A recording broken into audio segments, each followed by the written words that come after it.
Bonsoir, bonjour. Vous êtes bien sur TV de Vie et Radio de Vie. Aujourd'hui, c'est une émission spéciale, donc c'est pas un direct. On a fait un enregistrement depuis Madagascar, la grande île, et c'est une émission au niveau avec une partie de l'équipe médicale de Mada. Donc on va parler un peu de la situation de la santé à Madagascar. Et puis après, on va parler de l'équipe et de la vision qu'ils ont reçue du Seigneur par rapport au travail qu'il leur est demandé. Donc je vais leur demander de se présenter. Bonjour, bonsoir à tous, c'est Nambi, le médecin biologiste de l'équipe de MADA. Shalom à tous, je suis dentaire, chirurgien dentiste. Bonjour à tous. Moi, c'est Manda, je suis sage-femme. Bonjour, bonsoir à tous. Je suis Dariri, je suis médecin de santé publique. Bonsoir à tous, Marc, médecin généraliste. Bonjour à tous, je suis Roquel, médecin urgentiste. Alors juste pour vous expliquer un peu la prise de son, on a un micro pour toute l'équipe, donc parfois il y aura des petits blancs, vous inquiétez pas, c'est pas un souci de connexion. Et même s'ils parlent le français, ils ont du mal parfois à s'exprimer. Donc ne leur en veuillez pas si vous trouvez qu'ils mettent du temps à répondre aux questions. Voilà, c'est juste pour pacifier un peu et pour atténuer aussi un peu les petites angoisses qu'il peut y avoir. Euh, donc on est là, on est arrivé à la mission, on est arrivé, si je me trompe pas, je me rappelle plus déjà, jeudi, non, mercredi soir. On est arrivé mercredi soir et tout de suite l'équipe nous a mis dans le bain. Vendredi, journée médicale dans une maison communale, très bien organisée. Donc l'équipe qui s'est présentée était là et donc à œuvrer. On vous donnera les chiffres, on vous mettra les chiffres à l'écran, ils vont s'afficher.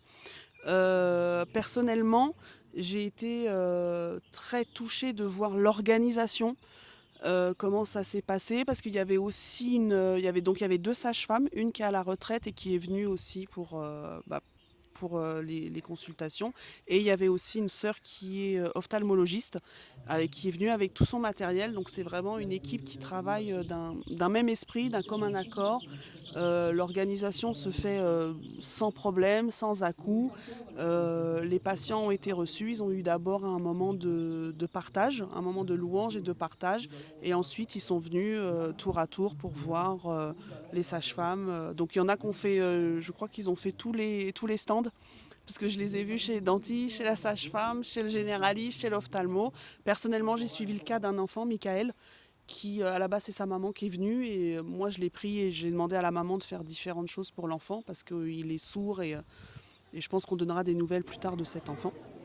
Et donc voilà, une équipe ici qui est, même si elle n'a pas de bâtiment, travaille réellement. Donc quand vous allez voir, quand vous allez les entendre, vous allez comprendre pourquoi je dis qu'ils travaillent réellement, parce qu'ils n'ont pas peur d'intervenir quand on les appelle en urgence. Ils vont dans les foyers et ils rentrent dans les foyers et ils sont joignables et ils viennent avec des médicaments, ils se déplacent pour soigner les gens. Donc là, c'est un autre niveau du médical.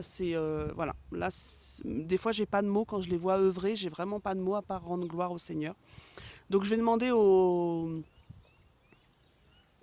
Daril, pardon, j'ai du mal avec les prénoms, je suis désolée, de nous expliquer un peu la situation de la santé à Madagascar et de nous brosser enfin, assez, pas sommairement quand même, mais de brosser un peu tout ce qui se passe ici pour qu'on comprenne pourquoi il faut mettre en place un centre de santé, voire un hôpital avec des soins gratuits. Oui, merci beaucoup.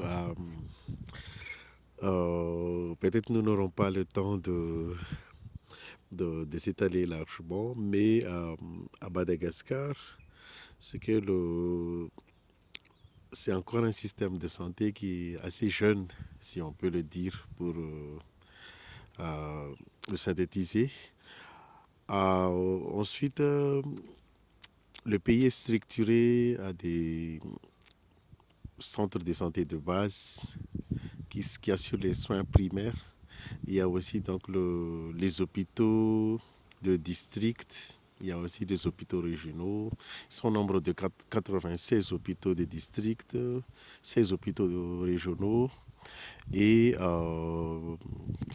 près de 2700 centres de santé de base au niveau public, plus 3000 dispensaires, cliniques, cabinets privés. En plus de ça, le pays a aussi 22 centres hospitaliers universitaires, mais la moitié aussi se trouve à Dana. Et la moitié se trouve au niveau des chefs-lieux de province. Donc ça, c'est le système en tant que tel. Mais si on regardait les chiffres, ça semblait un peu... mais par rapport maintenant à la dispersion, c'est là qui pose un peu un problème. Donc en termes d'accès, presque la moitié de la population malgache ont des problèmes d'accessibilité géographique, donc à des centres de santé. Et en plus, l'implantation aussi n'est pas équitable, si on peut le dire. Donc se trouve centré un peu plus dans un endroit que dans un autre. Donc ça, c'est par rapport au système de soins en général. Par rapport à l'utilisation, nous avons aussi un problème. Aussi, à part l'accessibilité géographique, il y a aussi l'acceptabilité socio-culturelle.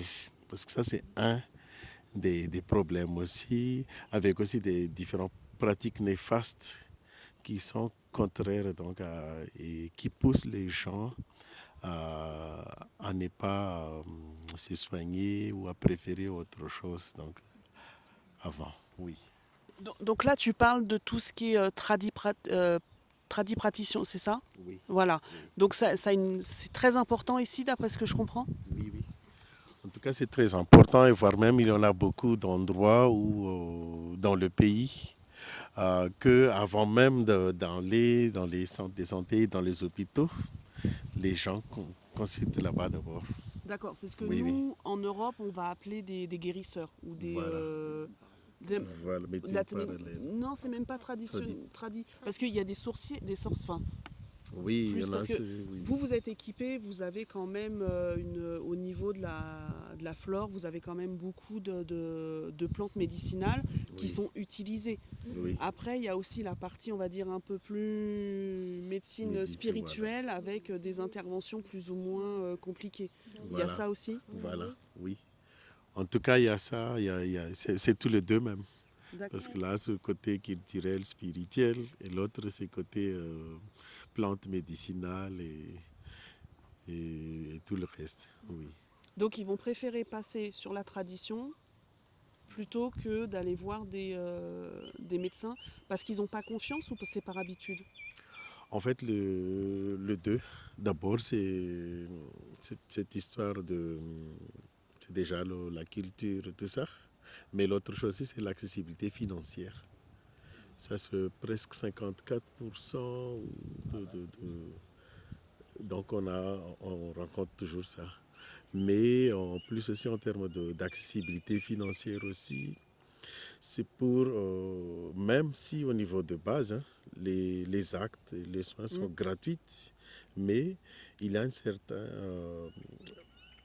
on devrait acheter les médicaments et les dépenses maintenant, les dépenses des ménages, 90% des dépenses des ménages font pour acheter des médicaments et c'est ça qui fait barrière. D'accord. Le soin en lui-même est gratuit. Oui. Donc par exemple, j'ai un palu, je vais voir un médecin, il va me dire « Ok, madame, vous avez le palu ». Oui. Et après, il va me donner une ordonnance et je dois aller acheter les médicaments et c'est là que c'est très très cher. Ah oui, parce qu'en effet, en fait, il y a des médicaments qui sont gratuits dans des différents programmes, mais il y a aussi la disponibilité qui n'est pas vraiment contenue. Il y a des ruptures de temps en temps dans différents programmes, mais toutefois, les autres médicaments qui ne sont pas dans les médicaments du programme, les patients sont obligés d'acheter. Et c'est là qui, vu le taux de pauvreté, tout ça que je ne parle pas, que c'est presque 80% des Malgaches, donc ils n'auront pas le pouvoir d'acheter D'accord. des médicaments. Oui, donc ça leur revient moins cher du coup d'aller voir un praticien. Parce que déjà, on va dire historiquement, culturellement, il y a la confiance. Et en plus, peut-être que les médicaments seront plus, Beaucoup plus accessible. décoctions, potions, on appelle ça comme on veut, seront beaucoup plus accessibles. Oui, effectivement. Ok, d'accord. Et si par exemple pour un acte, pour un acte chirurgical, l'acte va être, bon, je sais pas, une femme qui a besoin une césarienne, l'acte sera gratuit ou En fait, hein, au niveau des hôpitaux, il y a des actes qui sont, il y a des tarifs qui sont affichés. D'accord. Donc c'est autour, je pense que pour la césarienne, c'est autour de 63 000 arrières ou comme ça. Donc ça fait En en fait, ça a été euros calculé en euros, c'est 15-20 15 ou 20 euros. 15-20 euros. Mais le problème encore, parce que le médicament maintenant, ça arrive autour, ça dépend de l'endroit ou le type de médicament, mais ça arrive après jusqu'à 300 ou 400 000 arrières au total. Parce qu'il y a le 700 000. médicament, Ah mais oui, jusqu'à 700 000 arrières pour les... C'est ça. Donc non, c'est pas vraiment l'acte en tant que tel qui pose le problème, ce sont les médicaments. c'est les médicaments et Oui. tout ce qui est donc là les médicaments on a compris. Y compris péropératoire, post-opératoire. Voilà, c'est ça. Et tous les ustensiles qui sont utilisés, alors peut-être pas les Voilà. scalpels ou tout ça, mais tout ce qui est compresse, pansement, c'est payant aussi. Le Oui. patient donne Oui. l'argent ou il doit ramener, comme à Il- Kinshasa, le kit. Ils doivent acheter, ils devraient acheter tous les Ils consommables. viennent avec leurs consommables. D'accord. Soit il y en a dans la pharmacie de l'hôpital, Ok, soit il achète ailleurs aussi. d'accord. Et pour les soins dentaires, c'est pareil? Non. Non. Ils viennent au cabinet Ouais. et ils payent en totalité. En totalité? Oui. D'accord. Juste une précision parce que ça c'est pour les cabinets privés. Mais pour les publics, bah, on doit acheter aussi des médicaments et tout ça. Par exemple, là, je sais pas comment ça s'appelle déjà cet endroit-là. À Befelatane. Oui. On achète et on paye les actes. On paye les actes. Par exemple, pour extraction dentaire, on paye. On paye, oui. On paye. C'était il y a longtemps, mais c'est 75 000 francs. Il y a longtemps, il y a 7 ou 8 ans déjà, parce que j'étais interne là-bas. Il y a longtemps, mais je ne sais plus en ce moment si. Mais certainement, il faut payer l'acte. Il faut payer parce que avec ça, ils vont payer les médicaments qu'il faut utiliser et tout ça et tout ça. Donc, pour la dentisterie et tout ça, stomatologie, les gens doivent payer l'acte. Voilà. Et dans l'hôpital public aussi, c'est pareil. Acte chirurgical et tout ça, c'est pareil. Il faut payer, il faut acheter les médicaments, emmener les médicaments et voilà, et après l'opération. Et pour s'il y a une urgence? Pour les cas d'urgence, bon, moi, il y avait un moment où j'ai travaillé à l'hôpital pour ma formation. Logiquement, parce que avant ça, l'État n'a pas prévu d'aider les gens, mais dernièrement, normalement, lorsqu'une personne vient en urgence, il y a ce qu'on appelle le kit de premiers soins. Donc il y a un sérum, perfuseur, quelque chose comme ça, juste pour que la personne arrive, qui ait le minimum pour se sauver sa vie, quoi. Que ce soit dans médecine de réanimation ou aux urgences. Et ce n'est qu'après que c'est à la famille de continuer à payer. Même ça, et à l'époque, hein, c'était en 2009 déjà, les gens payent dans les 40 000 arrières par jour, 40 à 80 000 arrières par jour. Et vraiment, il y a pas mal de gens qui n'arrivent pas à se soigner, qui sont obligés de vendre leurs biens, leurs ébus, quelque chose comme ça, justement pour acheter les médicaments. Donc pour un cas concret, si on prend le cas du jeune homme qui a été hospitalisé, comme c'est toi qui es un peu suivi en urgence, Quand il est arrivé, il a été, comment il s'appelle, Thiori, pardon, Thiori. Donc c'est un jeune homme qui a fait une chute et qui, on vous en reparlera sur une autre vidéo, mais pour faire bref, il a fait une chute et maintenant il est paralysé au niveau du bas du corps, donc du bassin jusqu'aux pieds. Et donc quand il est arrivé aux urgences, personne n'a sorti d'argent parce qu'il y avait déjà ce kit. Voilà. Donc maintenant, grâce à Elohim, on va prendre en charge ce jeune homme. Mais du coup, le 12 septembre, quand il a fait sa chute, il a été amené aux urgences puisqu'il a été sondé. Et une fois qu'ils l'ont potentiellement réanimé, du coup, on n'a pas on sait pas, on n'a pas les rapports d'hospitalisation quand il a été une première fois. Si les parents peuvent pas payer, ils les sortent, ils rentrent à la maison. En fait, bon, l'hôpital ne peut pas sortir quelqu'un sorti comme ça, mais après avoir reçu les premiers soins, par exemple, il prescrit des analyses, des choses à faire. Il donne à la famille, comme quoi il y a ça à faire. Et si les parents, la famille n'arrivent pas à subvenir à ces besoins, donc finalement, ils demandent une décharge. Parce que déjà, lorsqu'ils viennent à l'hôpital, par exemple, ils ont vu qu'il y a une blessure, un traumatisme, normalement, il y a un radio-scanner, analyse quelque chose comme ça. Et si la famille n'a pas d'argent, donc il va rester là toute la journée. Automatiquement, il demande une décharge pour sortir parce que l'État ne va pas payer les frais supplémentaires. Il y a une pharmacie sociale, complète sociale, qui pourra juste les premiers soins, peut-être antibiotiques, perfusion, quelque chose, juste pour le premier soin. Et après, c'est à la famille de trouver d'autres moyens. Et c'est sans doute son cas, ils n'en ont rien, donc ils sont sortis, ils ont posé la sonde, c'est peut-être parmi le kit. Et après, en le voyant, parce qu'il y a déjà, les urines sont déjà vraiment troubles. Moi, je pense que ça fait déjà plus de 3 semaines. Hein. Alors, parce que il faut payer aussi la sonde, quelque chose comme ça. Normalement, on aurait dû changer ça au moins tous les 15 jours, au moins 10-15 jours, c'est selon l'état de l'urine, quoi. Mais il y a pas mal de gens qui sont dans ce même état. Oui. Donc l'État fait quelque chose, mais c'est pas assez. C'est juste le premier soin. Et la plupart des gens restent là 3 semaines et plus. Hein. Et justement, s'il n'arrive pas, si le patient ne reçoit pas le traitement normalement, donc ça va traîner un peu le jour d'hospitalisation. Malheureusement, après, ça finira par une septicémie, c'est-à-dire une surinfection, parce qu'il n'a pas reçu l'antibiotique qu'il faut, quelque chose comme ça. Donc, la durée d'hospitalisation sera longue et malheureusement, souvent, la personne ne sera pas sauvée. D'accord.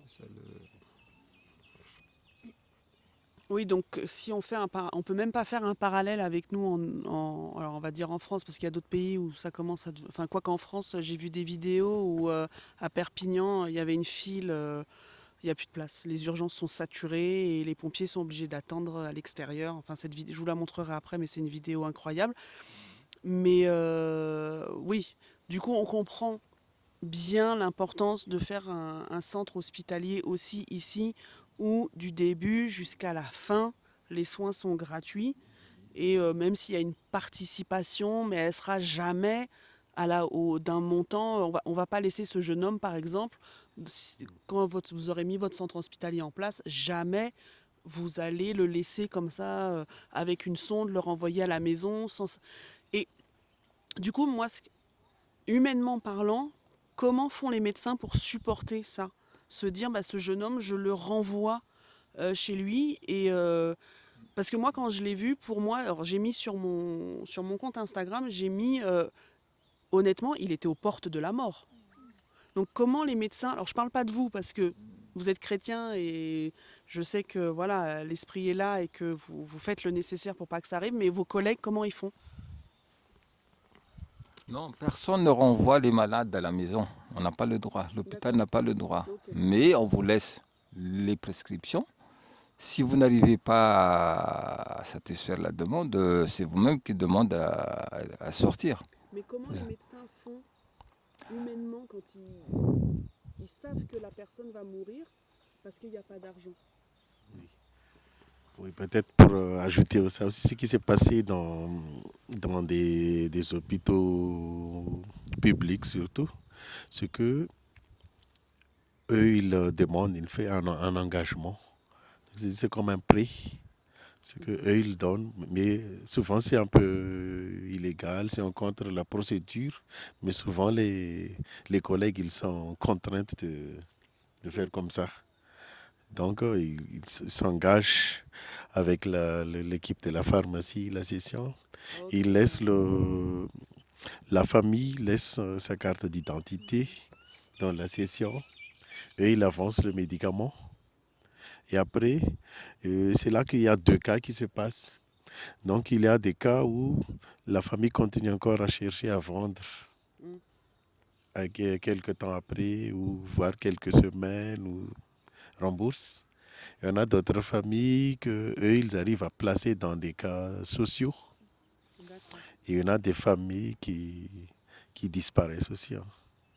Et ça devient un peu Avec, une alors, histoire. Oui, oui. la famille disparaît, mais le patient est toujours à l'hôpital.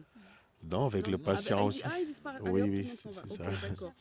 Oui, parce Hop. que comme notre frère disait là, il y en a ceux qui font l'engagement aussi pour le décharge, pour sortir. D'accord. Mais il y en a ceux qui font carrément, prennent carrément la fuite, quoi. D'accord, oui, d'accord. Oui. Ils partent, c'est comme des voleurs, quoi. Oui. Ok, d'accord. Et du coup, au niveau de tout ce qui est maternité, ça se passe comment alors? Ataoko miteny gasy angamba dia amin'izay mazava tsara le izy a.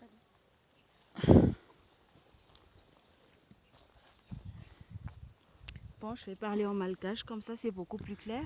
Hoe rehefa hiteraka aty a matetika ny ankabeazan'ny olona tsy dia miteraka eny amin'ny centre hospitalier izy zany. Donc ici, les femmes accouchent rarement dans les centres hospitaliers. Na consultation koa ary izy consultation prénatale na izy mandeha any amin'ny libre na izy mandeha any amin'ireny tradipraticien ireny. Donc même pour les consultations prénatales, ils préfèrent aller ailleurs, mais pas dans les sages-femmes libres. Ny antony voalohany indrindra satria resaka moyen aloha resaka financier le Donc izy. premièrement, c'est côté financier. Elles n'ont pas les moyens. Dia faharoa manaraka an'izay koa le fandraisana eny amin'ny hôpitaly matetika Mais ratsy be. surtout, c'est l'accueil. L'accueil, ça fait fuir. Dia fahatelo manaraka an'izay moa resaka misy koa ny tena hoe tsy mahafantatra fotsiny tsotr'izao izy. Donc il y en a des cas où elles savent pas que ça existe. Zay. Donc, comment ça, elles sont pas au courant qu'il y a des personnes qui ont été formées pour les aider à faire naître leur enfant? Oui, ie be dia be mihitsiny. Oui, il y en a beaucoup. Parce que comme les femmes d'avant, bon, on dirait les ancêtres, elles ont tous accouché à la maison. Ouais. Bah, voilà quoi, ça Renjasa. devenait avec les, comment dire ça, comme les... Matrone. Oui, Les matrones, matrones. oui. Donc, il n'y a pas eu de souci, donc elles ont continué comme ça, voilà quoi. Après, en soi, la matrone, outre le fait que j'ai vu des articles où elles sont quand même niveau pratique sorcellerie, elles ont un niveau dans certaines tribus, c'est quand même assez particulier. Mais en soi, elles peuvent avoir des connaissances de sage-femme quand même, puisque voilà, est-ce que c'est complètement mauvais de faire appel à une matrone à Madagascar quand on n'a pas l'argent? Oui, en fait, pour compléter un peu, c'est que le pays où nous avons vraiment un problème d'accouchement institutionnel. Ça, c'est un point. Parce que pour le pays, c'est 39% seulement. Donc tout le reste va ailleurs. Mais la cause, c'est que, en plus de ça, le moyen, parce qu'en fait, hein, pour l'accouchement, les décès est évitable. Mais c'est surtout la compétence, certes, on aura, mais c'est tous les équipements, les matériels, on n'en aura pas. Et c'est ça la différence entre accoucher.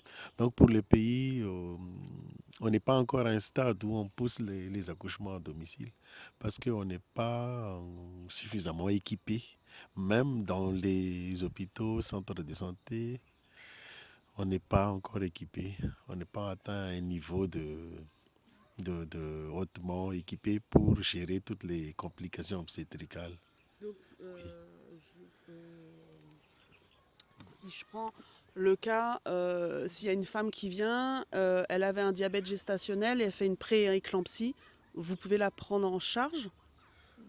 Juste donc pour illustrer dans ces cas-là, les centres de santé n'ont même pas des bandelettes urinaires, des glucomètres. Donc, il y a des cas où on aurait dû détecter pendant la consultation prénatale, mais on a raté ça. Donc, c'est peut-être dans une éclampsie ou déjà une pré-éclampsie que ça s'est trouvé. Et des fois même, les centres aussi sont obligés de référer. Et là aussi, il y a un autre problème. Quand on va référer la femme, il n'aura pas le moyen financier, le transport. Donc tout ça se complique encore et des fois il y a des histoires où la femme meurt. Ou soit elle meurt en arrivant à l'hôpital, c'est déjà trop tard. Et c'est un peu comme ça. Oui, oui. Oui. Ah, à cause de d'être envoyés à tel endroit, parce qu'ils ont le matériel. Alors, on va pas... mais j'imagine... Principalement, c'est le problème technique. Oui, c'est l'argent. Et j'imagine que s'il y a besoin d'une transfusion sanguine, alors là, c'est... Ok. Ouais. Donc, ça partait bien, le fait de kit urgence qui est disponible pour tout le monde. Et puis alors après, c'est plus possible. Donc, là, je crois... tu as dit quoi? 90% de la population? Non, combien de personnes... le niveau de vie? Je crois que j'ai vu que c'était la moitié de la population qui était en dessus du seuil de minimum. Voire même plus, parce que c'est presque autour même de 70% maintenant. Hein. Et même, ça c'est avec la Banque mondiale, ils vont encore sortir une nouvelle méthodologie qui va encore faire apparaître qu'à Madagascar, c'est encore très haut la barre. Donc, si on prend le seuil de $2, même c'est presque plus que 80% des Malgaches sont au-dessus de seuil. Oui, donc c'est vraiment pas les chiffres que moi j'ai trouvés en préparant l'émission. Les chiffres sont quand même vachement ont été rabaissés pour éviter que la population mondiale se rende réellement compte de la situation à Madagascar. Et donc maintenant on a bien compris. Du coup on comprend. Bon, vous allez exposer votre vision, mais on comprend bien la nécessité du coup pour tous les soins d'ailleurs. Parce que là, il y a des soins spécifiques dont on n'a pas parlé, comme l'ophtalmologie ou... Alors, j'ose même pas demander la pédiatrie. Voilà, donc il n'y a pas de pédiatre. Voilà, les soins pédiatriques, ça doit être, j'imagine, assez compliqué. Et donc, est-ce que vous pouvez nous expliquer un peu l'histoire de comment vous est venue cette envie, ce besoin... Enfin, voilà. Qui peut... Voirana, qui ne s'est pas présentée. Alors, ça a commencé donc lorsque nos bien-aimés de l'île de la Réunion ont commencé à nous envoyer des vivres, mais incluant également des matériels médicaux, des médicaments. Et donc, du coup, on a parlé à l'Assemblée. Et comme déjà, nous avons eu 6 médecins dans l'équipe, on a dit à l'Assemblée, à toutes les sœurs, que si vous êtes malade et tout ça, il y a les médecins qui sont là et puis nous avons des médicaments. Et donc ça a commencé par ça. Et puis l'idée est venue après d'aller déjà. Donc c'était il y a un an déjà où on a fait une évangélisation à un endroit inaccessible. Il fallait là-bas aller en hélicoptère. Donc l'équipe médecin était partie parce que c'est vraiment un endroit où de 2 jours de marche, hein, si c'est ça. Où c'est inaccessible, quoi. Donc l'équipe est partie là-bas pour l'évangéliser. Et notre frère, là, tout à l'heure, avec les médicaments, on a fait la consultation. Donc, je ne sais pas si tu peux, bon, après je reviens, mais ça, c'est vraiment, oui, ce qui s'est réellement passé, quoi. Cette évangélisation et ce consultation médicale, du coup, c'est l'acte fondateur pour extérieur à l'Assemblée, c'est l'acte fondateur de ce qui est en train de naître maintenant. Oui, je suis Marc, le médecin généraliste. Là, c'était quand déjà qu'on était allé à Eton? Je ne me souviens pas de l'année. Mais... Oui, il y avait 2 ans. On était à Eton, on est parti en hélicoptère parce que c'était vraiment inaccessible, même par voiture. Et on est allé là-bas pour évangéliser d'abord et faire la consultation gratuite avec les médicaments. Et là-bas, c'est vraiment, même pour nous, moi je suis malgache, même pour moi, c'était vraiment, je ne sais pas comment expliquer ça, mais... Tu as fait des images? Oui, il y a des images. Voilà, Oui, il y a des images. Tu pourras nous les envoyer, comme ça, on Ok, les mettra d'accord. pour les frères et sœurs. Parce que j'ai parlé... Pardon, j'ai oublié le micro. J'ai parlé avec quelqu'un qui vit ici et qui veut minimiser la situation... comment, je perds mes mots, mais veut minimiser la situation de Madagascar en disant que beaucoup d'images que nous, on voit en Europe, parce qu'il y a beaucoup de documentaires qui sont faits sur Madagascar. Là, il y a 2 articles qui sont sortis au Canada sur les mines où ils font travailler des enfants. Et donc, ici, a priori, il y a des... Alors, lui, il n'est pas malgache, mais qui, non, on vous manipule, on vous ment, la situation n'est pas comme ça à Madagascar. Donc, si tu peux nous fournir les images pour que... Là, c'est un malgache qui est parti dans les terres à Madagascar et qui a pris des photos. Donc on ne va pas pouvoir l'accuser de vouloir, chrétien, on ne va pas pouvoir l'accuser de vouloir manipuler l'opinion publique. Oui, vraiment, c'est ce qu'on a vécu là-bas. C'est vraiment, je ne sais pas comment expliquer, hein. Parce que même le centre, il n'y a même pas de CSB2. Là, c'était CSB1.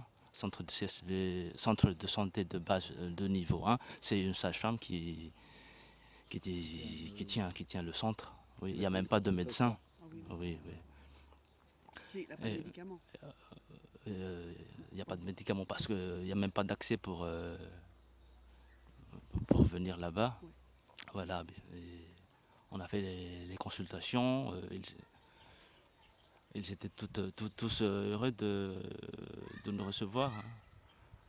Mais on n'a pas pu revenir parce que c'était cher aussi de venir là-bas en hélico, l'accès. Combien Voilà. ça vous a coûté? Je m'en souviens pas, je sais pas. 10 millions de francs, oui, c'était environ 2000 arrières. 2 millions d'arrières, oui, c'est 2 millions d'arrières. Oui. L'hélicoptère, oui.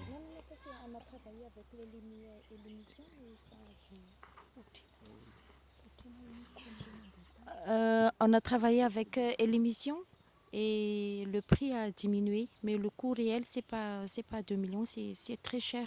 Je crois. Donc c'était juste le carburant, parce que l'émission aussi, c'est une équipe qui fait partie de la mission évangélique.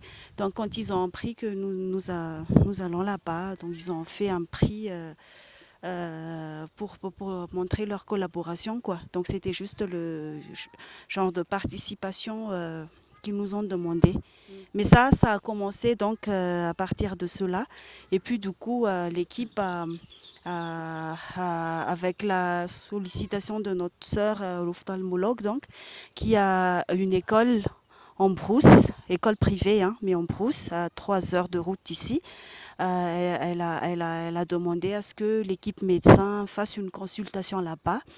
Donc un peu comme on avait fait la semaine passée, où les médecins sont venus et ont fait les consultations pour les gens qui n'ont pas d'accès santé dans cet endroit. Donc jusque-là, ça a été toujours comme ça. On a tout, je dirais, on a les médicaments, on a les médecins. Donc on a commencé par ça, quoi, parce qu'il y a vraiment, mais vraiment du besoin. Et moi, j'aimerais juste revenir sur le côté maternité et tout ça. Ici, il y a des cliniques privées. Il y a vraiment des cliniques privées où il y a des bons traitements, je dirais, des bons médecins, mais c'est vachement cher. Donc, soit les gens qui n'ont pas de moyens, ben, il n'y a pas de soins du tout. Mais pour les gens qui ont les moyens, ils sont pris en charge, ils ont des bons traitements. Par exemple, pour les cliniques de maternité, ben, je dirais il y a presque tout, quoi. Même l'hospitalisation et tout ça, mais c'est cher. Pour opération césarienne et tout, il y a ça, mais c'est cher. Donc, c'est pas tout le monde qui a accès. Il y a que les gens qui sont assurés par l'assurance ou bien les gens qui ont des moyens. Mais sinon, soit ils vont, par exemple, le témoignage de quelqu'un qui a accouché la semaine passée, ben, elle a fait 4 heures au centre et puis elle est rentrée à la maison. Donc c'est comme ça. Elle a accouché au centre. Elle a accouché au centre et 4 heures après, hop, au revoir madame, sans... D'accord. Oui. Sans soin de suite, sans vérifier si l'enfant prend du poids, s'il a la jaunisse. C'est pas... D'accord. Oui, effectivement, on comprend pourquoi il y a un besoin. Et donc, du coup, au lieu d'attendre, parce qu'il y en a qui aiment attendre d'avoir déjà l'infrastructure, les bâtiments, vous avez dit non, pas besoin, on est là, on a un petit peu de matériel. Franchement, frères et sœurs, j'ai vu le matériel. Le frère m'a montré, il y avait une petite qui avait une infection des tympans. C'est la première fois de ma vie que je vois une auscultation à la lampe de poche. Voilà. Donc il le fait, c'est sa lampe de poche. Et voilà, tout est comme ça ici. Ils font très bien leur travail, mais ils n'ont pas de moyens, il n'y a pas de, il y a pas il y a pas de matériel. Par exemple, il n'y a pas, comment on appelle pour tenir les langues, un abaisse-langue. Donc c'est auscultation de la gorge sans abaisse-langue, donc tout ce qui est la sphère ORL. Donc là, ça devient très compliqué. Il n'a pas pu ausculter correctement cette petite fille. Et en plus, je crois qu'elle était en train de devenir sourde, c'est ça? À cause... donc après, lui, il en a déduit à cause d'une otite. Mais du coup, bah, il faut envoyer cette petite fille qui est, si je me souviens bien, orpheline de père, qui vit avec sa maman. Donc maintenant, il faut l'envoyer vers un ORL. Alors là, bon, on n'ose même pas imaginer le prix. Est-ce qu'on a un ORL dans l'équipe qui a à cœur de servir le Seigneur? Vous en avez un ou pas? Pas encore. On va prier pour alors du coup. Pour, mais voilà, du coup, tout devient très très compliqué à chaque fois qu'il y a. Parce que du coup, quand il y avait cette journée médicale là, euh, vous avez donné des médicaments, vous avez fait des prescriptions, mais parfois vous étiez bloqué. Par exemple, pour cette femme qui est venue, qui était à terme, donc personne ici, présent sur ce plateau, ne pouvait penser qu'elle était à terme. Même la sage-femme, elle est restée, voilà, c'est pas, pour moi, elle était enceinte quoi, 6 mois même pas. Elle avait un tout petit ventre, voilà. Donc pour elle, elle disait qu'elle était à terme. Elle n'avait jamais fait d'échographie et vous n'avez pas pu faire l'échographie. Il fallait l'envoyer dans un centre et donc du coup, on a payé l'échographie, on l'a envoyé faire l'échographie. Mais si vous aviez eu un échographe, même un petit, vous auriez au moins su. Voilà, quand je vois que vous écoutez encore les chœurs de l'enfant avec le stéthoscope, un peu à la professeure Tournesol dans Tintin, je me suis dit, mais comment ça se fait? C'est pas possible. Et là, honnêtement, j'ai regretté de ne pas vous avoir amené de matériel. Je vous demande pardon, mais franchement, pardon, parce que j'ai pas du tout pensé, Nambi. Voilà, pour moi, voilà, j'y ai pas pensé. Vraiment, je voulais vous demander pardon au nom de toute l'équipe du CH Paris de ne pas vous avoir soutenu par rapport au matériel. Donc, comment expliquez-moi un peu comment vous faites quand vous êtes face à des cas où vous pouvez pas, voilà, vous êtes là, vous êtes un peu démunis.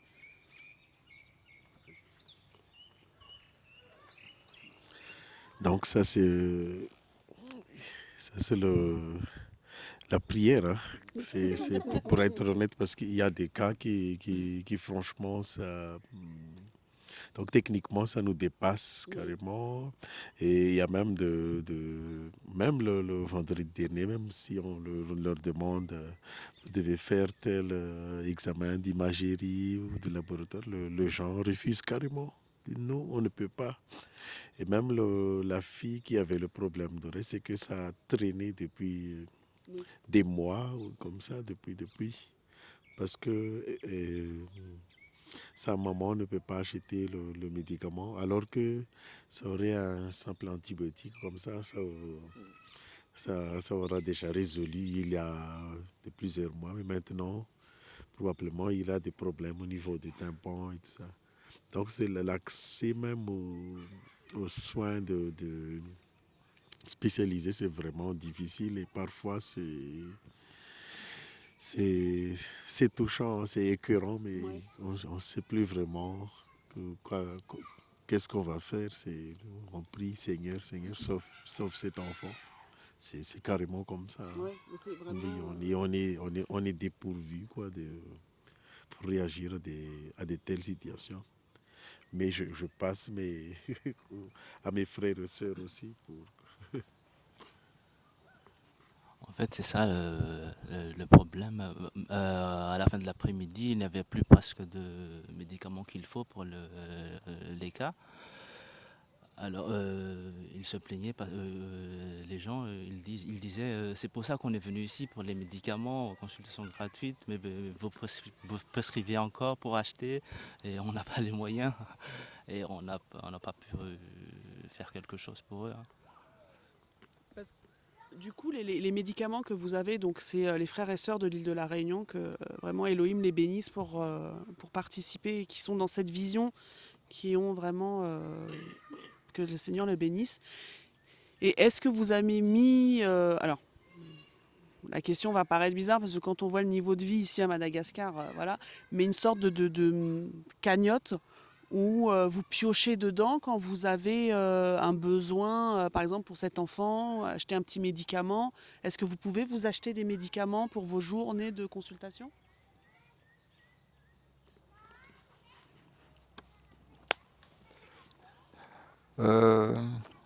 Oui, on essaye mais pas toujours. Ouais. Bon, ça, en fait, justement, c'est ça le problème qui se pose.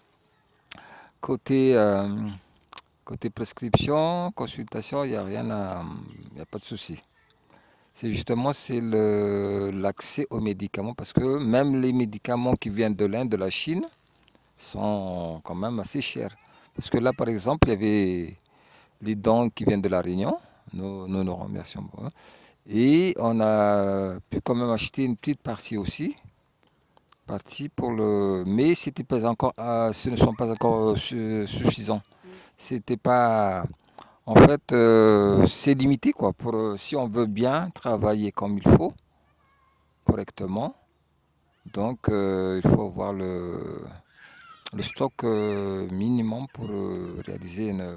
Bon, on essaie de faire avec ce qu'on a. Hein. Donc, des fois, par exemple, là-bas, il faut on achète à la pharmacie si on n'a pas, parce que c'est. Bon, les gens viennent pour avoir les soins. On prescrit un papier, donc si on ne donne pas de médicaments, donc.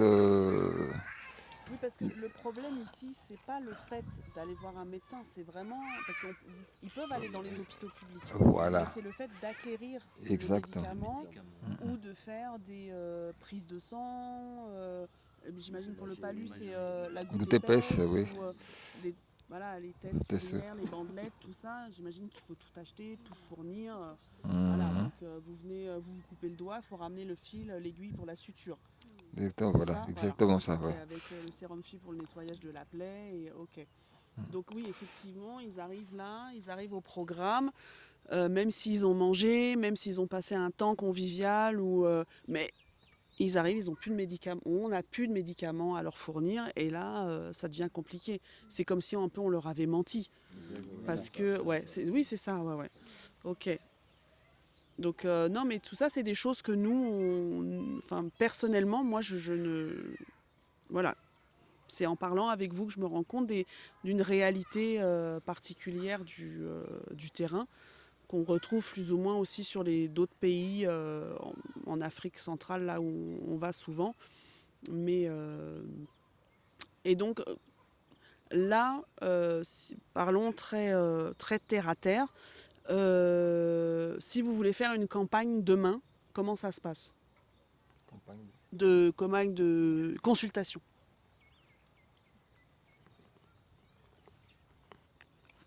Alors, ce qu'on fait, c'est que, comme on a fait pour les 2 premières consultations, déjà, comme notre frère a dit tout à l'heure, c'est vrai, il y a les médicaments qu'on a des frères et sœurs, mais on a prévu un budget. Donc, à chaque consultation, comme on travaille comme ça. Donc, ici, on lance dans le groupe qu'on a un tel projet et que ceux qui ont un cœur de soutenir donc pour les médicaments, ben, qu'ils donnent. Et puis nos médecins évaluent en fait les médicaments de base, ce qu'il nous faut, et puis demandent un proforma chez le grossiste pharmacien. Et puis on a la liste des médicaments et la somme, et puis on fait l'achat. Donc on a fait ça 2 fois, notamment pour le premier, la descente en brousse, et aussi ce qu'on a fait vendredi dernier. Mais comme ils ont dit, c'était pas, c'est tout, c'était, oui.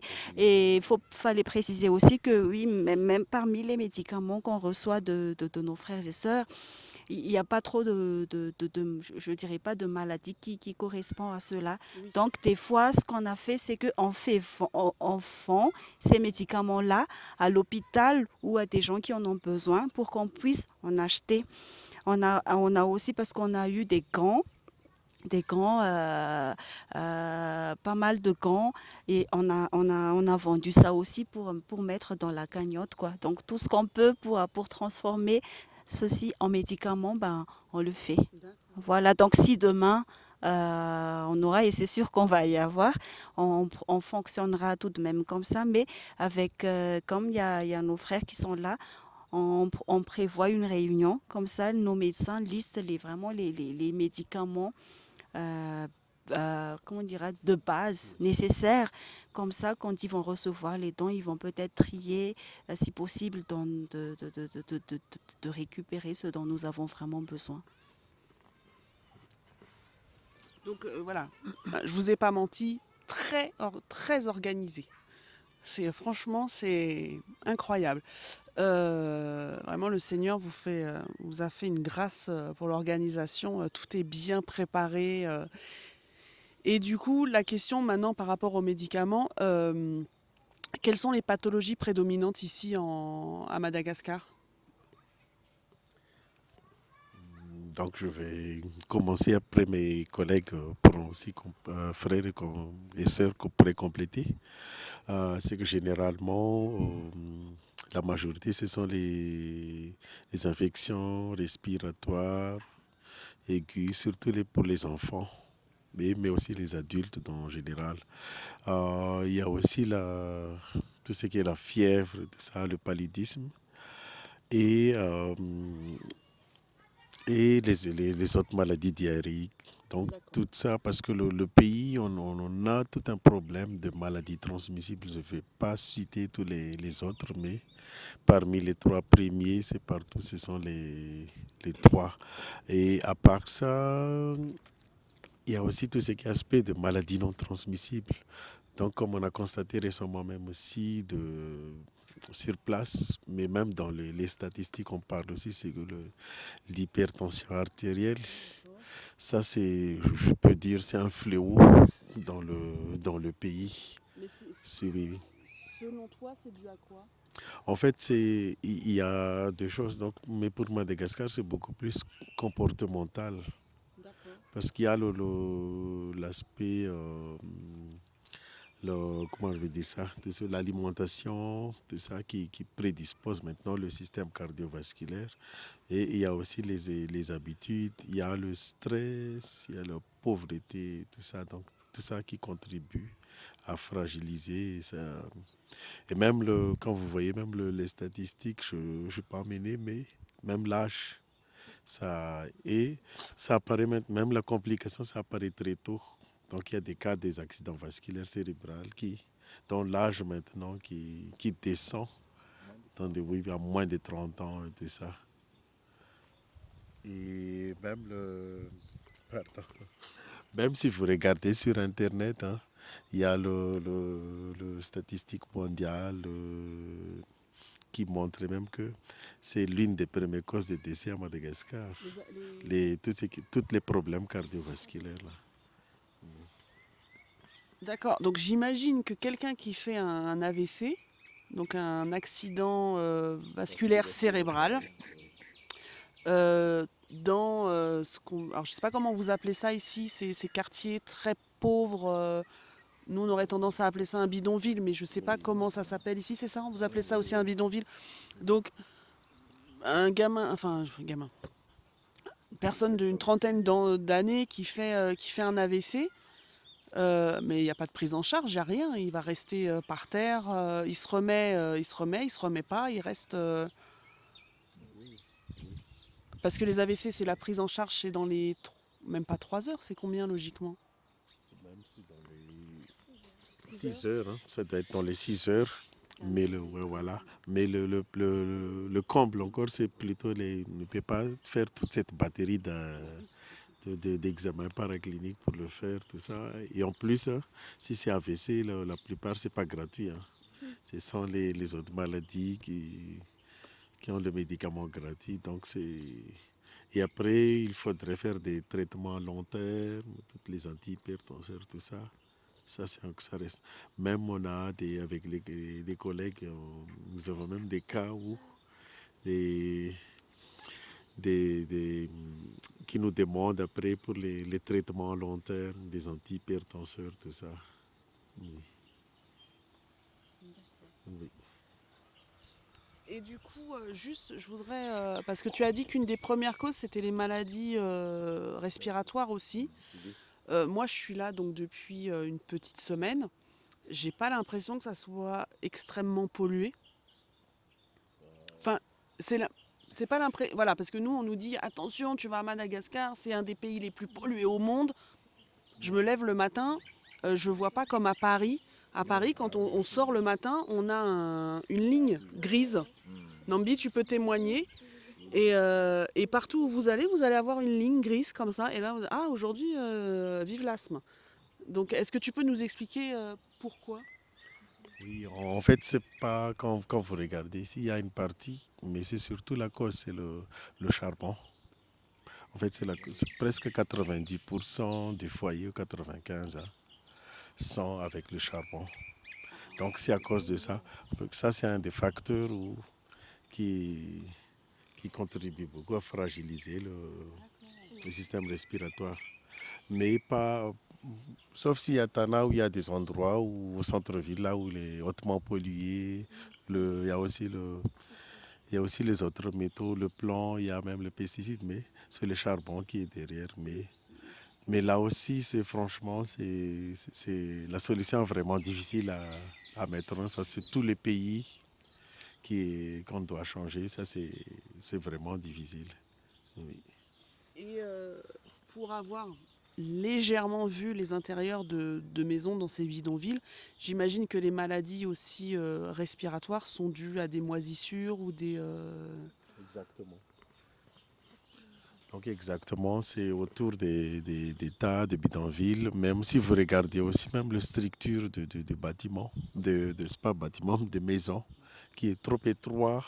Ils mettent aussi la chaudière, le réchaud à l'intérieur ou le bois. Donc tout ça, ça contribue. Donc quand vous regardez même le plafond, donc c'est comme ça aussi à l'intérieur. Et il y a plus la poussière, tout ça. Donc à la fois, donc, il y a tout ce qui est aspect infection, maladie infectieuse, mais il y a aussi tout ce facteur-là qui complique encore. Non, je suis étonnée. Et donc, pour avoir vu hier, on est passé un peu, parce qu'on allait, donc du coup, pour tout vous dire, on allait vers donc, les hauteurs de Tana, vers le palais de la Reine. Et on est passé à un endroit où il y avait une sorte de canal. Et là, des deux côtés, il y avait des mécanos.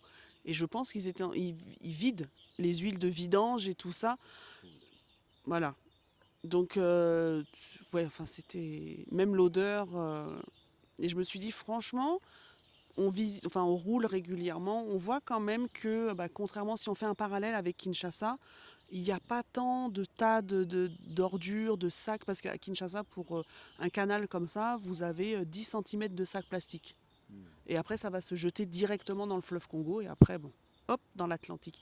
Mais ici, on voit quand même que alors je ne sais pas si c'est une conscience ou si par habitude de ne pas jeter ces détritus, les sacs poubelles qui volent partout. La dernière fois, il y avait des enfants des rues qui étaient là, ils m'ont demandé une poubelle pour jeter leurs bouteilles. Je suis restée quand même, je ne savais même pas ce qu'ils me voulaient. Je dis mais... Et ils m'ont donné leurs bouteilles et donc j'ai ouvert la poubelle et ils sont venus les uns après les autres. Je me suis dit ah oui, donc ils sont même plus éduqués que nos enfants en Europe. Ils ont fait quelque chose que n'arrive pas à faire à nos enfants en Europe. Jeter les bouteilles en plastique dans une poubelle.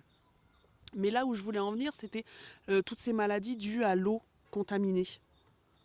Alors, l'huile de moteur...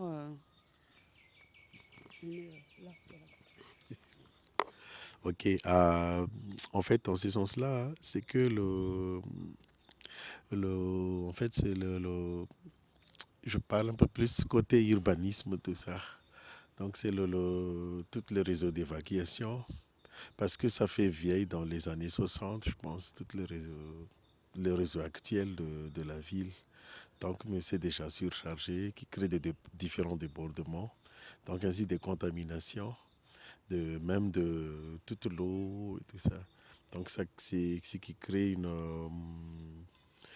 d'une manière environnementale. Donc,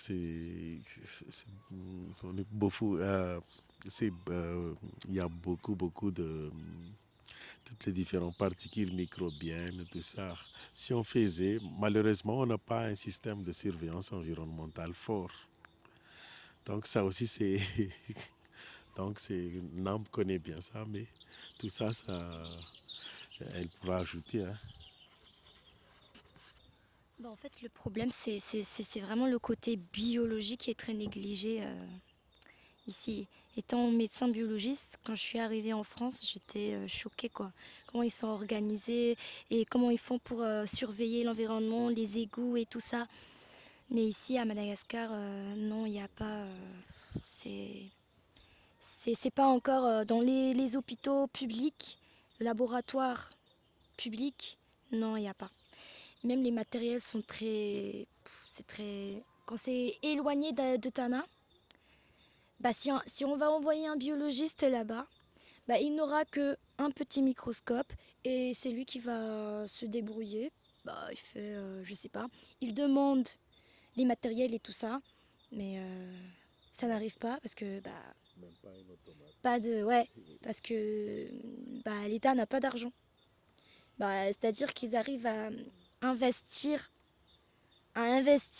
beaucoup plus d'argent dans d'autres secteurs, mais pour vraiment la médecine, la biologie, surtout la biologie, je suis vraiment désolée, mais et voilà, c'est négligé, c'est très négligé. Donc c'est pour ça que, voilà, on vous en parlera après par rapport au projet et tout ça, mais il faut... Ah oui. Du coup, par rapport au projet, c'est par rapport au centre hospitalier en fait. C'est vrai qu'il n'y a pas encore de centre hospitalier actuellement, mais les frères et sœurs sont déjà à l'œuvre. Et par rapport au projet, on a besoin en fait de ce centre-là. Parce qu'étant donné qu'on a des spécialistes, là ici on a des médecins généralistes, des urgentistes, médecins biologistes, ophtalmologues, dentistes, sages-femmes, donc plus ou moins tout ce qui est nécessaire. On n'a pas encore de pédiatre, mais certainement le Seigneur fournira un pédiatre aussi. Mais voilà, on est prêts en fait, les frères et sœurs, à œuvrer pour ce centre hospitalier. Au moins commencer par quelque chose. Voilà, on a déjà fait des trucs, mais là vraiment on a besoin de ce centre-là pour œuvrer.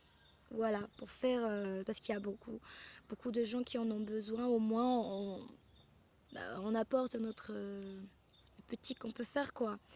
Et pour le projet, dans le centre hospitalier, du coup, on aura tous ces services-là, médecine générale, chirurgie et tout ça, dentiste et ophtalmologue. Et puis un grand laboratoire aussi, et le volant. Voilà, parce que un médecin, il va prescrire des analyses. On ne peut pas séparer la médecine d'avec la biologie. Ben non, on ne peut pas. Parce que comment surveiller après le traitement? Comment on va faire? Il ne faut pas tout le temps faire un truc au pif comme ça à chaque fois. Parce que même pour surveiller l'épidémiologie des germes qui sont responsables d'infections, que ce soit respiratoire ou peu importe, on a besoin de la biologie. Voilà, on a besoin de ça.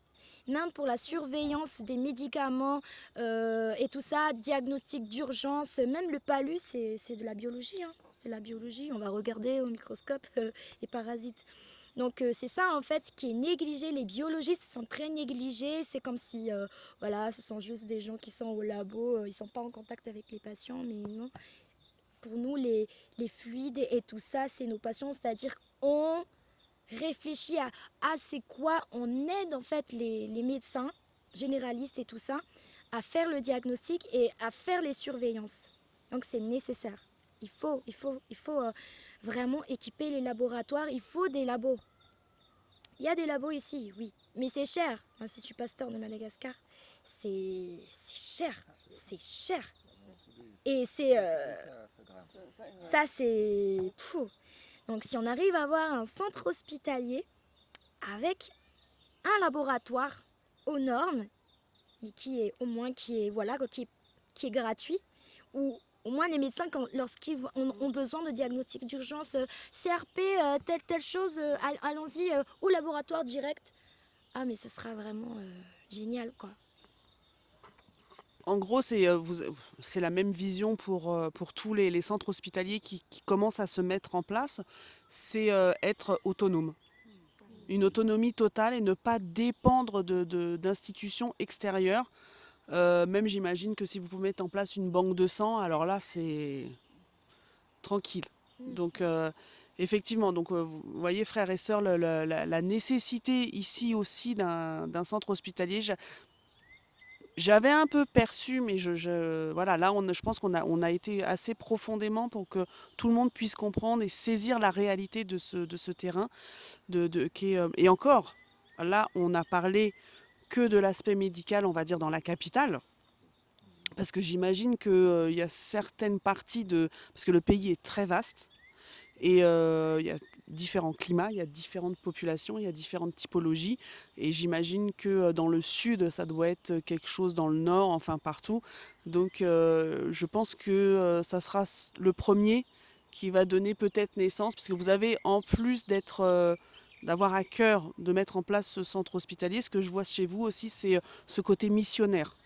Partir pour l'évangile et pour le soin. Vous avez cette double casquette médecin missionnaire ou missionnaire médecin, je ne sais pas, évangéliste médecin, je ne sais pas comment on peut le dire, mais c'est beau de voir ça, parce qu'on l'a vu, je peux témoigner, vous avez apporté la parole, il y a eu un temps de louange, et ce que j'ai vu aussi, c'est qu'il y a eu des délivrances. Donc vous joignez l'aspect, on va dire, charnel, le corps, mais aussi le côté spirituel. Et je pense que pour ces personnes-là, vous n'étiez pas démunis sur le fait de ne pas avoir de médicaments. C'est quelqu'un qui avait réellement besoin d'une délivrance. Là, l'aspect médical ne pouvait rien sur ces deux personnes. C'était vraiment un aspect spirituel. Et donc, vous avez vraiment saisi... vous n'êtes pas des professionnels de santé qui êtes embauchés dans un CH. Vous êtes des professionnels de santé qui sont convertis par le Seigneur, touchés par le Seigneur, et vous mettez au profit de la population, vos talents de soigneurs, mais aussi d'évangélistes, prédication, les conseils, voilà, à tous les niveaux. Donc, vous avez d'où ma question de tout à l'heure, comment font les autres médecins quand ils se retrouvent face à un cas où ils ne peuvent rien faire parce qu'il n'y a pas l'argent? Vous resterez pas à le regarder comme ça. Vous allez tout faire, tout mettre en œuvre pour pouvoir sortir la personne de sa situation. Et vraiment, je bénis le Seigneur pour cette rencontre parce que elle m'a beaucoup apporté. Vous m'avez beaucoup appris, beaucoup apporté. Et je tenais à vous remercier pour ce temps de partage. Et donc, si des gens qui ont suivi l'émission veulent vous soutenir, comment ils font?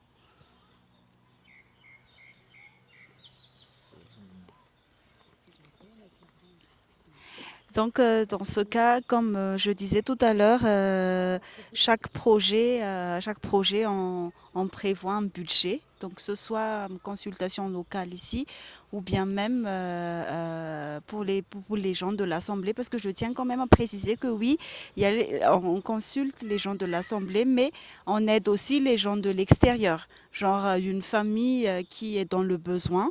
Et puis on demande à nos médecins, il y a tel médicament ou est-ce qu'il y a l'équivalence. Donc les gens qui ne peuvent vraiment pas acheter, on les donne gratuitement. Donc du coup, pour ceux qui veulent se soutenir, donc il y a le trésorier de Madagascar pour Yoshua. Il y a déjà un budget spécial social. Donc côté santé, c'est prévu dans le volet social. Donc il peut faire oui. L'association Madagascar pour Yeshua. Donc vous avez sur le oui. Donc, on vous mettra le lien le lien va apparaître sur la vidéo. Comme ça, donc voilà, vous avez quand même une structure et donc eux ils sont établis en France. Ici, Madagascar pour Yeshua, c'est ici. D'accord. Ok. Et il y a une antenne donc en France. Ok, je pense. Ok, donc c'est la moyen pour vous contacter. Vous avez mis en place. Non, parce que pour tout vous dire, je crois que l'équipe de Madagascar, l'argent c'est pas son problème. Il ne gère. C'est vrai ou pas? C'est vrai. Voilà. Voilà, ça fait quelques jours qu'on se côtoie. Et c'est pas le premier truc qui leur vient en tête, l'argent. Il faut aider les gens, il faut trouver des médicaments, ils sont à l'écoute, ils sont à l'accueil, voilà. Mais parce que c'est le nerf de la guerre, c'est l'argent. Et voilà, l'équipe médicale ici, c'est pas du tout leur problème. On soigne d'abord, on voit après. Voilà. Vous confirmez? Oui. En tout cas, on confirme parce que c'est ça aussi qui différencie aussi le personnel médical chrétien par rapport aux autres. C'est deux choses. Donc, c'est l'accueil, et aussi parce que ça, c'est qui nous différencie. On donne un peu plus d'accueil, on accorde beaucoup plus d'accueil. Et aussi, c'est tout ce qui est le côté chrétien. Donc, on ne peut pas laisser quelqu'un pour compte ou simplement comme ça. Et dans ce sens aussi, c'est que avec tous les moyens qu'on peut faire, et avec le Seigneur aussi ne nous laisse pas, il nous accompagne toujours parce que c'est comme un combat aussi pour aider quelqu'un. Et on continue même à l'aspect social même. On donne des vivres, des repas, ou comme ça, avec ce qu'on peut. Avec l'aide des frères et sœurs, bien sûr.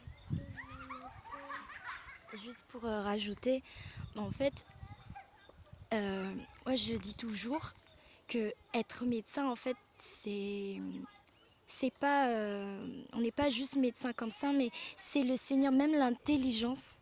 Mais je vous assure, mais c'est le Seigneur qui donne. Hein. C'est le Seigneur qui donne l'intelligence, mémoire et tout ça pour se souvenir de tous les diagnostics et tout ça. Et tous les médecins là, si on réalise vraiment que tout ce que nous avons, ça vient du Seigneur, mais on peut pas. Mais on peut pas se dire ah non, je veux pas traiter cette personne-là parce que il a pas d'argent. Même moi j'étais encore interne. Mais j'ai trouvé, quand j'étais encore interne, quand j'ai exercé dans les hôpitaux, j'ai trouvé ça, mais je pleurais, je dis Seigneur, qu'est-ce que je peux faire pour cette personne? Et le Seigneur me dit vas-y, dis-lui que je l'aime. Il y avait même, pour témoigner juste un tout petit peu, être médecin avec le Seigneur, quand on a le Seigneur, c'est vraiment écouter le Seigneur et ne pas se dire que on est médecin, donc on est, oui, voilà, mais vraiment, on sort l'argent de notre poche des fois parce qu'on on peut pas. Avec le cœur que le Seigneur nous a donné et quand on voit, quand on se regarde, quand on regarde le miroir, on se dit non mais c'est pas moi, c'est le Seigneur qui a fait que je sois comme ça. Donc on peut pas rester juste comme ça.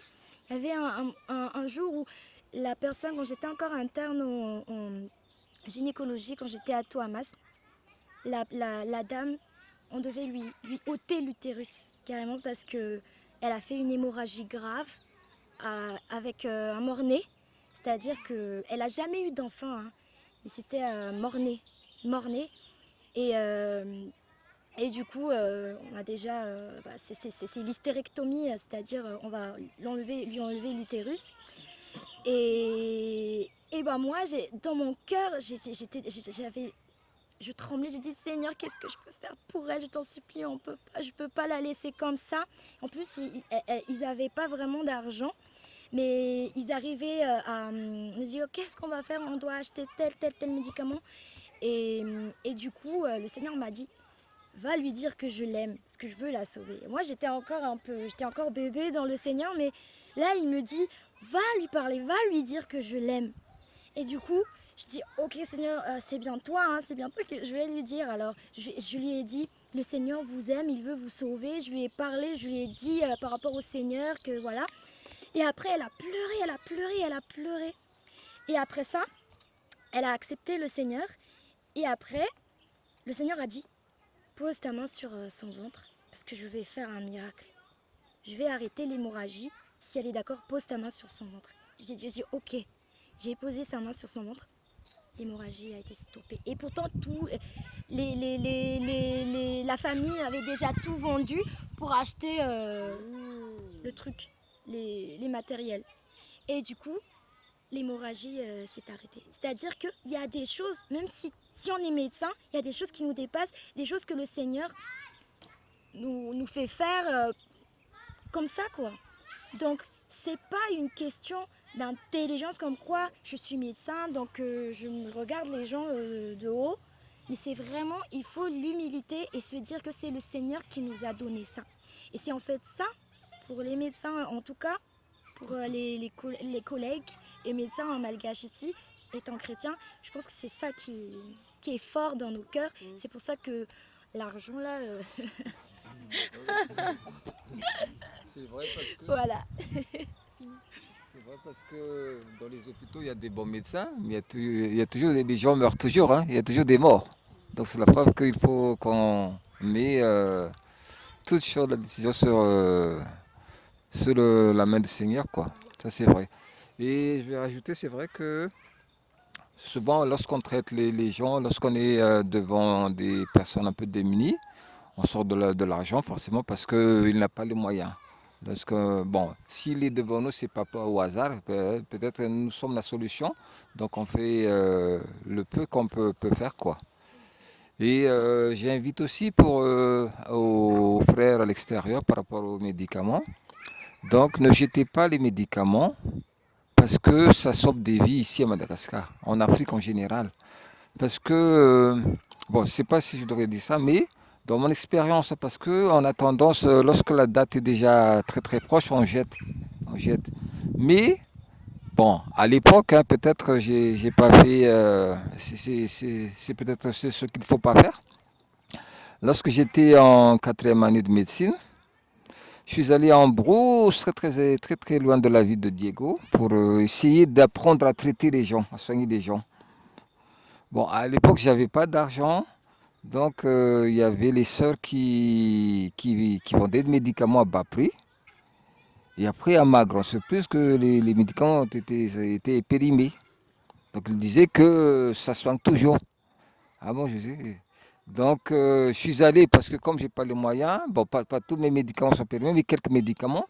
Mais j'ai remarqué qu'il y a des médicaments, même si la date est dépassée, comme les comprimés, ça peut soigner les gens. Je me rappelle bien, il y a un vieillard qui était déjà semi à moitié comateux, presque comateux, qui avait le neuropalu. Et avec de la quinine, que je savais plus quoi faire parce que déjà à l'époque, il y a déjà un bouquin là que je suis pour essayer de en fait soigner les gens, pour suivre comment traiter les gens parce que c'est ma première expérience. Et je l'ai injecté le produit. En moins de 30 minutes, il était réveillé. C'était pour dire que il faut pas. Parce que ici, les gens n'ont pas vraiment de moyens à acheter les médicaments. Les médicaments sont chers. Mais il y a des médicaments, même si la date est dépassée, envoyez, ne jetez pas, envoyez quand même. Mais des fois, ça, par expérience, ça a sauvé beaucoup de vies ici à Madagascar. C'est ça un petit remarque, quoi. En fait, j'aimerais juste revenir là où, quand tu as dit tout à l'heure que pour nous, c'est pas l'argent qui est le souci, c'est parce que jusque-là, on a vu la main du Seigneur. À chaque projet, c'était budget vraiment limite, quoi. On était obligé de reviser un peu les charges en disant, tiens, on va baisser ça, quitte même à ne pas à enlever genre le budget de nourriture pour les missionnaires et tout ça. Mais le Seigneur, soit il donne au juste, soit vraiment. Et après, quand la mission est finie, il y a plus rien, quoi. On a vraiment vu la main du Seigneur. Donc, comme on a toujours dit avec l'équipe, on donne ce qu'on en a, on reste disposé et puis le Seigneur fait son œuvre, quoi. Et parce qu'on reçoit aussi des témoignages, quand on a fait en brousse là, il y avait une dame qui était venue, elle était juste venue pour vérifier comment les chrétiens ils travaillent. Et donc du coup le matin, elle était venue vérifier et l'après-midi, elle a emmené les gens en disant venez, il y a des chrétiens qui soignent, venez. Et elle était là-bas et puis elle dit, ah, mais c'est vraiment différent. On voit, ah, c'est comme ça que les chrétiens travaillent. Donc, toute la gloire revient au Seigneur, quoi. Parce que des fois, on se dit, ben, on est en mission, mais mission pas forcément avec le micro, mais en mission, mais côté social, quoi. Et ça vraiment, ça donne un autre aspect de l'évangile. Voilà.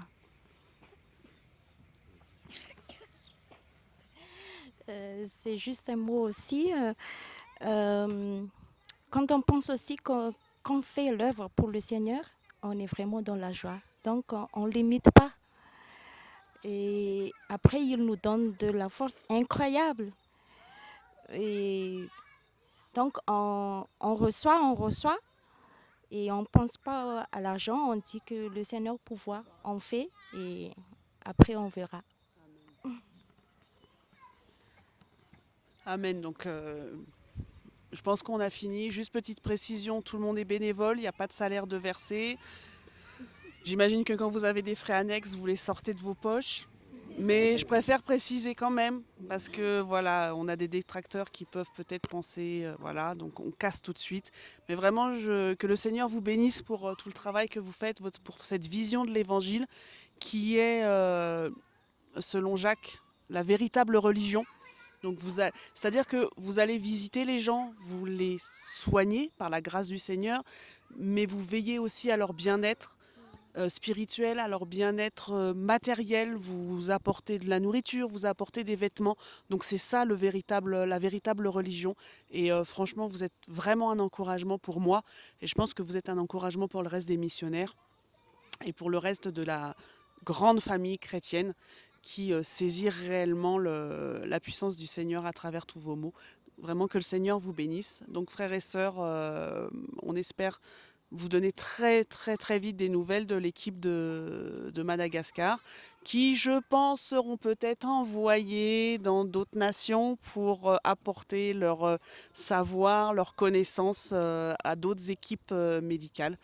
Et que le Seigneur vous bénisse. Amen.